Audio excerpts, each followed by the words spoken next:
मेरे प्यारे विद्यार्थियों, अभी हम पढ़ने जा रहे हैं अच्छे गुणों से ही बनेगा जीवन अच्छा।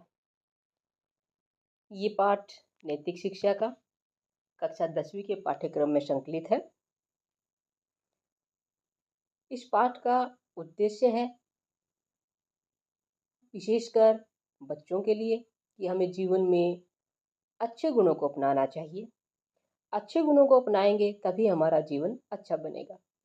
इसी उद्देश्य के साथ इस पाठ के कुछ प्रश्न हल करते हैं। चलिए शुरुआत करते हैं। पहला प्रश्न है, प्रार्थना की स्थिति को किस रूप में ठीक समझें? अपने आराध्य या इष्ट को प्रसन्न करने के लिए किए गए पूजा पाठ, जप तप, माला आदि को प्रार्थना कहते हैं।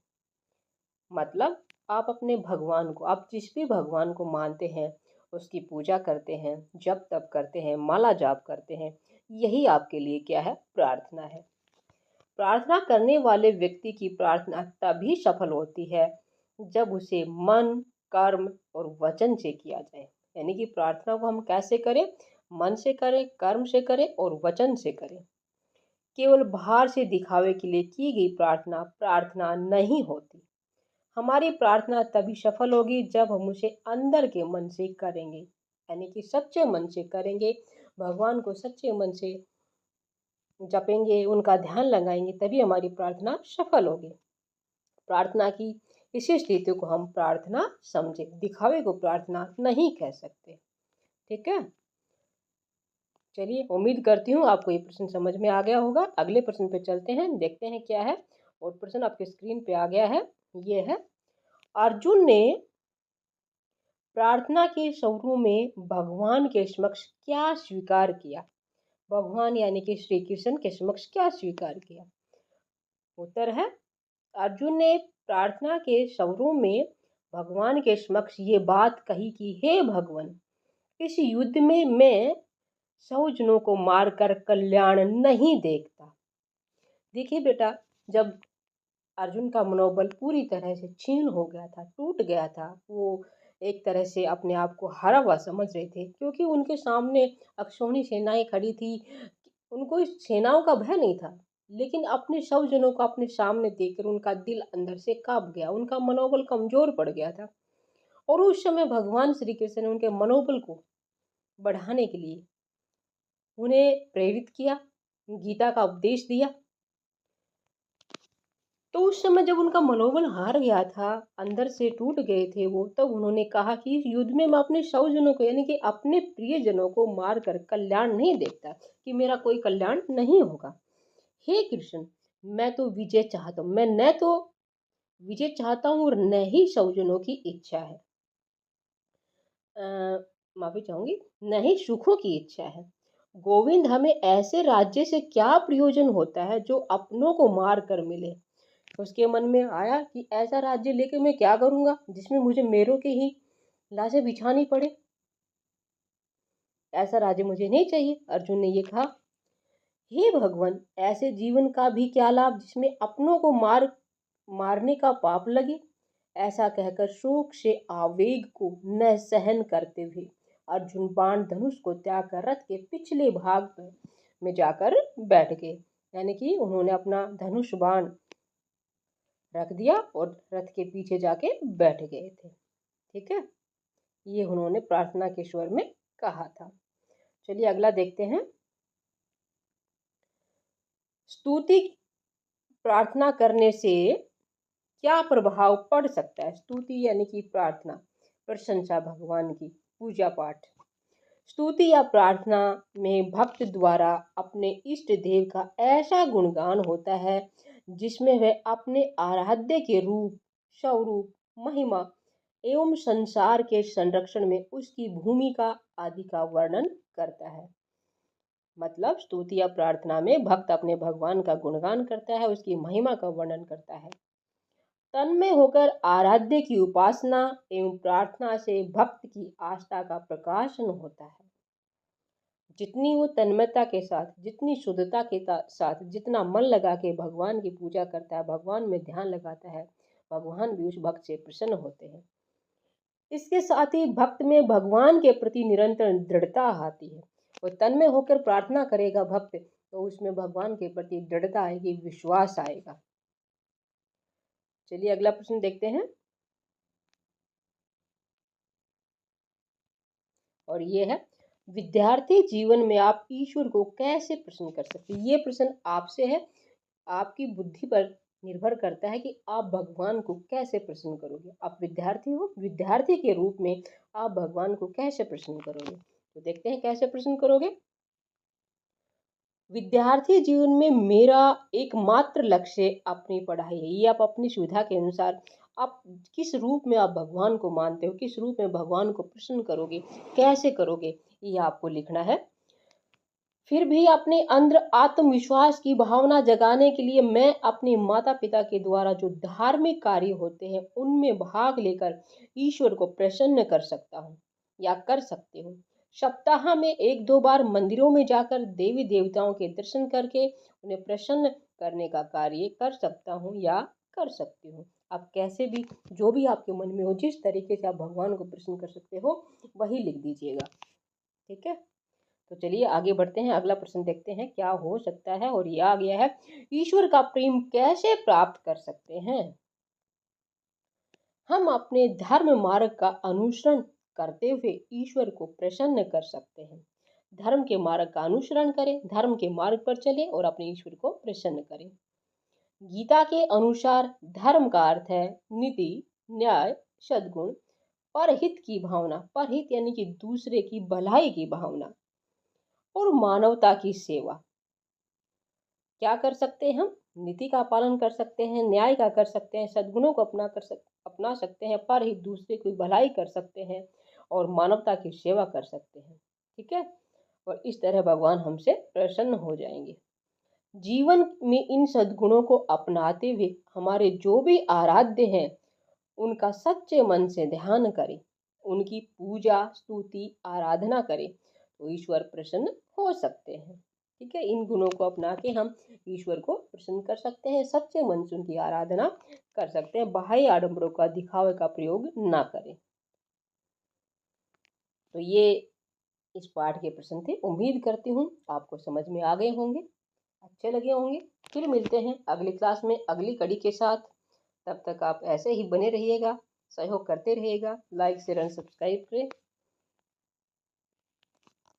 मेरे प्यारे विद्यार्थियों, अभी हम पढ़ने जा रहे हैं, अच्छे गुणों से ही बनेगा जीवन अच्छा।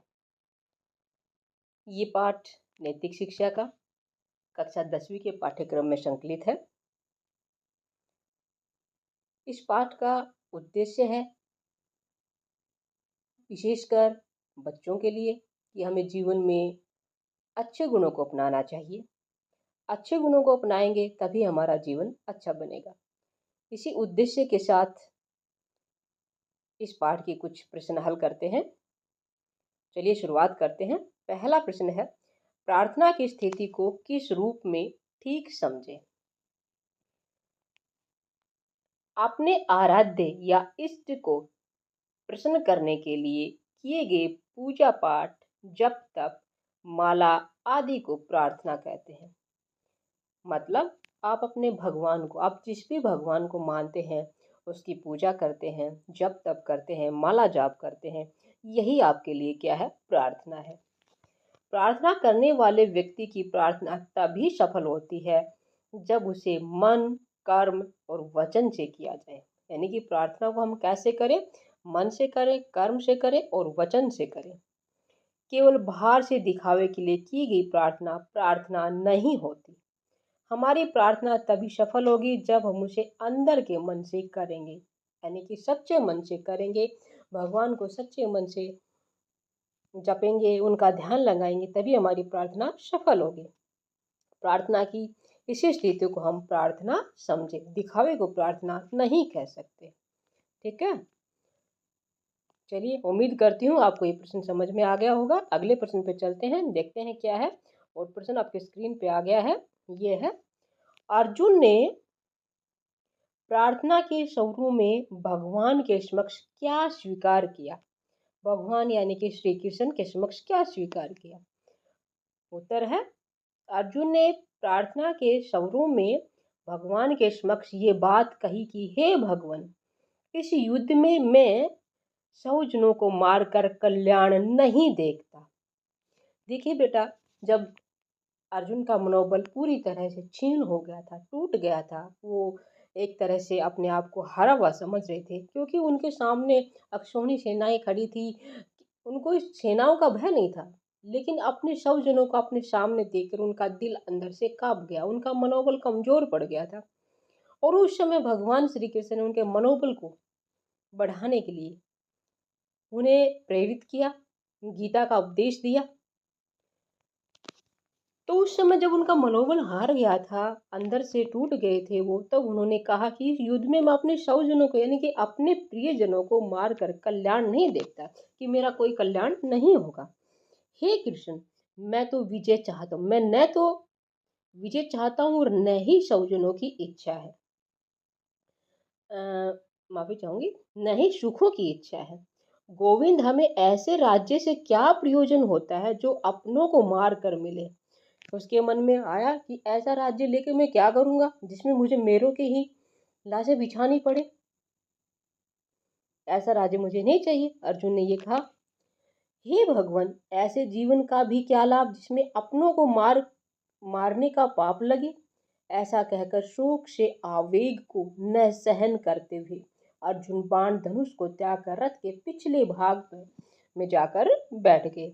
यानी कि उन्होंने अपना धनुष बाण रख दिया और रथ के पीछे जाके बैठ गए थे। ठीक है, ये उन्होंने प्रार्थना के स्वर में कहा था। चलिए अगला देखते हैं। स्तुति प्रार्थना करने से क्या प्रभाव पड़ सकता है। स्तुति यानी कि प्रार्थना, प्रशंसा, भगवान की पूजा पाठ। स्तुति या प्रार्थना में भक्त द्वारा अपने इष्ट देव का ऐसा गुणगान होता है जिसमें वह अपने आराध्य के रूप, स्वरूप, महिमा एवं संसार के संरक्षण में उसकी भूमिका आदि का वर्णन करता है। मतलब स्तुति या प्रार्थना में भक्त अपने भगवान का गुणगान करता है, उसकी महिमा का वर्णन करता है। तन्मय होकर आराध्य की उपासना एवं प्रार्थना से भक्त की आस्था का प्रकाशन होता है। जितनी वो तन्मयता के साथ, जितनी शुद्धता के साथ, जितना मन लगा के भगवान की पूजा करता है, भगवान में ध्यान लगाता है, भगवान भी उस भक्त से प्रसन्न होते हैं। इसके साथ ही भक्त में भगवान के प्रति निरंतर दृढ़ता आती है। और तन्मय होकर प्रार्थना करेगा भक्त, तो उसमें भगवान के प्रति दृढ़ता आएगी, विश्वास आएगा। चलिए अगला प्रश्न देखते हैं। और ये है, विद्यार्थी जीवन में आप ईश्वर को कैसे प्रसन्न कर सकते हैं। ये प्रश्न आपसे है, आपकी बुद्धि पर निर्भर करता है कि आप भगवान को कैसे प्रसन्न करोगे। आप विद्यार्थी हो, विद्यार्थी के रूप में आप भगवान को कैसे प्रसन्न करोगे। तो देखते हैं कैसे प्रसन्न करोगे। विद्यार्थी जीवन में मेरा एकमात्र लक्ष्य अपनी पढ़ाई है। ये आप अपनी सुविधा के अनुसार आप किस रूप में आप भगवान को मानते हो, किस रूप में भगवान को प्रसन्न करोगे, कैसे करोगे, ये आपको लिखना है। फिर भी अपने अंदर आत्मविश्वास की भावना जगाने के लिए मैं अपने माता पिता के द्वारा जो धार्मिक कार्य होते हैं उनमें भाग लेकर ईश्वर को प्रसन्न कर सकता हूँ या कर सकते हो। सप्ताह में 1-2 बार मंदिरों में जाकर देवी देवताओं के दर्शन करके उन्हें प्रसन्न करने का कार्य कर सकता हूँ या कर सकती हूँ। आप कैसे भी, जो भी आपके मन में हो, जिस तरीके से आप भगवान को प्रसन्न कर सकते हो वही लिख दीजिएगा। ठीक है, तो चलिए आगे बढ़ते हैं। अगला प्रश्न देखते हैं क्या हो सकता है। और यह आ गया है, ईश्वर का प्रेम कैसे प्राप्त कर सकते हैं। हम अपने धर्म मार्ग का अनुसरण करते हुए ईश्वर को प्रसन्न कर सकते हैं। धर्म के मार्ग का अनुसरण करें, धर्म के मार्ग पर चलें और अपने ईश्वर को प्रसन्न करें। गीता के अनुसार धर्म का अर्थ है नीति, न्याय, सद्गुण, परहित की भावना। परहित यानी कि दूसरे की भलाई की भावना और मानवता की सेवा। क्या कर सकते हैं हम, नीति का पालन कर सकते हैं, न्याय का कर सकते हैं, सद्गुणों को अपना सकते हैं, पर ही दूसरे की भलाई कर सकते हैं और मानवता की सेवा कर सकते हैं। ठीक है, और इस तरह भगवान हमसे प्रसन्न हो जाएंगे। जीवन में इन सद्गुणों को अपनाते हुए हमारे जो भी आराध्य हैं उनका सच्चे मन से ध्यान करें, उनकी पूजा स्तुति आराधना करें तो ईश्वर प्रसन्न हो सकते हैं। ठीक है, इन गुणों को अपना के हम ईश्वर को प्रसन्न कर सकते हैं, सच्चे मन से उनकी आराधना कर सकते हैं, बाह्य आडंबरों का दिखावे का प्रयोग ना करें। तो ये इस पाठ के प्रश्न थे। उम्मीद करती हूँ आपको समझ में आ गए होंगे, अच्छे लगे होंगे। फिर मिलते हैं अगली क्लास में अगली कड़ी के साथ। तब तक आप ऐसे ही बने रहिएगा, सहयोग करते रहिएगा, लाइक शेयर एंड सब्सक्राइब करें।